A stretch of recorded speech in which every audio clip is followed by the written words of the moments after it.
Would you agree that that was considered government overreach? Yes, it was. Big time. Big time. My message is they need to be dealt with and not from the Liberals. I think that higher ups, if it be the state, somebody's got to break that group up. That is, they were just horrid to look at. I think they should be gone. And they seem to just want to kill everything and get rid of our farms. That's what it looks like to me. And how they handled the animals was terrible. Towards the end, there was a lot less birds. And what they did was absolutely disgusting. And it's going to take a long time for anyone who was there to get over it. Angelica Toy for Rebel News here in Calgary at the Canada-wide protest against the Canadian Food Inspection Agency. This national demonstration comes in response to the CFIA-ordered destruction of approximately 300 ostriches at the Universal Ostrich Farm in Edgewood, British Columbia. The call was carried out after the agency identified a risk of the avian flu on the farm, a decision the owners fought in court for nearly a year. Both the federal court and the Federal Court of Appeal upheld the CFIA's order, and on November 6th, the Supreme Court of Canada declined to hear a final appeal, clearing the way for the cull to proceed. The farm owners, however, pressed that the remaining birds appeared healthy by the time the cull was carried out. Today, Canadians are gathering across the country to voice concerns about the government's overreach and how agencies like the CFIA make high-impact decisions that affect farmers, land rights, and animal welfare. Why are you out here today? Just being a Canadian and trying to protect Alberta and try and get the CFA kind of disbanded, shut them down, and as opposed to what they did to the ostriches and what's next. Out here to support the farmers and to protest the overreach by the government in all aspects. You know, the food and the CFIA, the RCMP, the politicians. We're going to do our slow roll past the CFIA a couple of times, and then we're going to be moving on to the Edward H. Laborde area for a rally. And we got some speakers, and we're going to have just some networking and a chance to get to know people, because this is just the beginning. We've just started. We're just beginning, and we are not going to let this back down. We got future generations coming. We got to look after our kids. We got to look after all of us, and I'm telling you, this is not the Canada I grew up in. I'm out here supporting for the farmers and behind Tracy. We're actually at the ostrich farm for, you said, 2 months. Give us a bit of an insight. How was that for you? At the beginning, it was like a Woodstock feeling, and it was amazing. Everyone, it was like a family. And then towards the end, with the waiting on the Supreme Court and everything, I really thought that the animals had hope. I left a few days before the slaughter, and then after that, yeah, it's been traumatizing. Being there the night that it happened was really hard. I'm sure I got post-traumatic stress syndrome. 3/4 of the camp was out on the highway in the rain, honking their horns, trying to stop it from happening, and then they shut the farm down. All those people were left out on the road in the rain. And that is not nice at all. They shouldn't have done that. That's cruelty to humans, not to mention all the cruelty to the animals that happened that night. Like after they closed off the farm, we started hearing the gunshots all throughout the night, and we knew it was happening. What message would you want to send to the CFIA agency? Respect your farmers, respect your people that are working in the country. They're trying to feed their families, and they're trying to take care of the rest of the world. That's the way I see it. Take the rest of the problems, take care of them. So don't put them down just because they did one little thing. It doesn't affect everybody else, so why should it affect certain other industries? You know, we need lots of people support on this. Definitely appreciate it. Would you agree that that was considered government overreach? Yes, it was. Big time. Big time. Oh boy, that's tough. We all need to do better. We need to be more critical thinkers and stop blindly following authority. It's just, we all have to, we got children. I have children, I have grandchildren, and I want the world to be a better place for them to grow up in than what it seems to be heading right now. Would you agree that that was considered government overreach?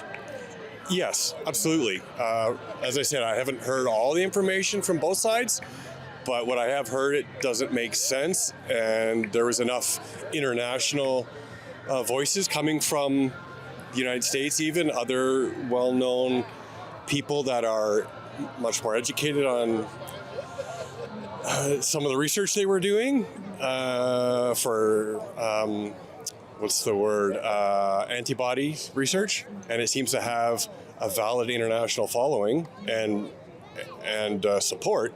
So yeah, I don't think it was justified to do what they did in the cover of darkness. It was, and the RCMP. I'm ex-military, so I want to hold ex-military and current military and RCMP and police accountable. I mean, I swore an oath to protect the people and the nation, not just follow government, big government or big tech.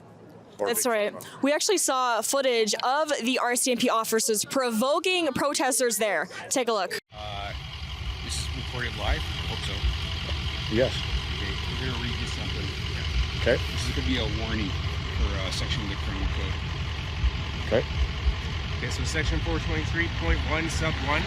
No person shall, without lawful authority, engage in any conduct with the intent to provoke a state of fear in a justice system participant or military justice system participant in order to impede him or her in the performance of his or her duties. Okay? Okay, so can you what do you mean by a justice system participant? So that'd be anybody that's a peace officer. Okay, so does that law apply to you as well? Because people have been doing that to everyone here, including myself. I'm not going to speak to that. Well, who can speak to that? So who sent you here? This is a formal warning? Yes, that's a formal warning. So You're not going to get away with your lack of controls and just being able to do what you want. You don't get to walk into a farmer's home livelihood and obliterate it. We have enough science. Science has progressed that we can do better, and they can do better. And no more. Just want them to know we're finished, and we are going to hold them accountable, and we are going to stop this absolute overkill, if you'll pardon the pun, of our livelihoods. My message is they need to be dealt with, and not from the Liberals. I think that higher ups, if it be the state, somebody's got to break that group up. That is, they were just horrid to look at. Why do they have to do everything so hidden? I mean, if they're doing things for the best of our interest, for Canadians, for the people, it should be all open. Like, that's not freedom. Far from it. For people to wake up and see what's going on in Canada. We are broken and we need to be fixed. We want to stop the overreach. We want them to amend their regulations so that they implement other procedures first before they consider a cull. We want them to do testing. We want them to be transparent in what they're doing. And basically what we want is for them to be less authoritarian and more democratic. They say to trust the science, they kill the science. It's so obvious to people around the world what they did and how they are not answering to the health and welfare of Canadian people and their livestock and animals. It basically goes to the World Health Organization, World Economic Forum, the powers that be, the globalists that want to kill our livestock, our animals, and our way of life. I think they should be gone. And they seem to just want to kill everything and get rid of our farms. That's what it looks like to me. And how they handled the animals was terrible. Towards the end, there was a lot less birds. And what they did was absolutely disgusting. And it's going to take a long time for anyone who was there to get over it. We're closing it down. We've exposed them 100%. The world is watching, and what if love wins? That's right. And I can see you've got, is this an ostrich feather? Yes. Yeah, this is an ostrich feather that I found that blew out of the field into the camp area, and yeah. So this actually belongs to one of the ostriches that were unfortunately lost and I gave a few away to friends as well, and yeah. I'm one of the biggest supporters there, but nobody really knows me. I'm underground. Are farmers under threat in Canada? Absolutely.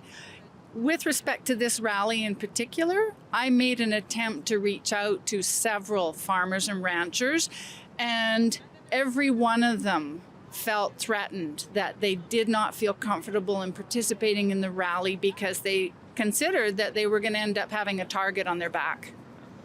They always are, always have been, probably always will be.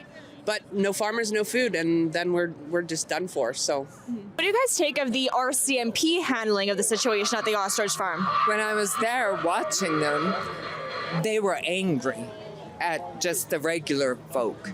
The human in them is gone. They're not anything that we grew up with. I couldn't imagine respecting them the way they behaved to innocent people, much less the ostriches. That was horrible.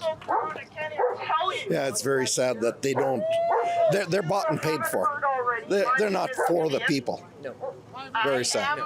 Very sad. They were hired hands, and they were there shoveling hay onto the farmer's field and everything after they all left. And so that hay must not be contaminated then, eh? I mean, like, this all happened for no reason. That's right. That sounds like very poor handling of what would be considered a biohazard. Yes. And not only that, but they didn't have hazmat suits. A lot of them, like all the shooters that came in, none of them had hazmat. Right? And then the following days, everyone cleaning up, none of them had hazmat. So, like, no PPE, right? And you mentioned this is just the beginning. Are we going to expect any more protests in the nearby future? Absolutely. I am hoping to keep organizing more, have more regular protests, and we're having, hopefully going to be doing letter writing campaigns, and I have a secret project that I'm going to be working on in the future, but it's going to take a little time to organize. Basically, I am going to be a bit of a pain to the government. They will take notice, and I'm going to make sure of it. I've had enough. Yeah. That's amazing. What does your shirt here say? Oh, the world is watching. Yes. Correct. What we're seeing here today is a growing demand for clearer communication and greater accountability with federal agencies. The farm owners and many supporters believe more transparency and alternative options should have been considered. Rebel News was on the ground at the Edgewood Ostrich Farm in BC to bring well-rounded coverage. If you want to see all the previous footage and to also help us avenge the ostriches, please head to avengetheostriches.com. As always, stay strong and stay free. For Rebel News, I'm Angelica Toy.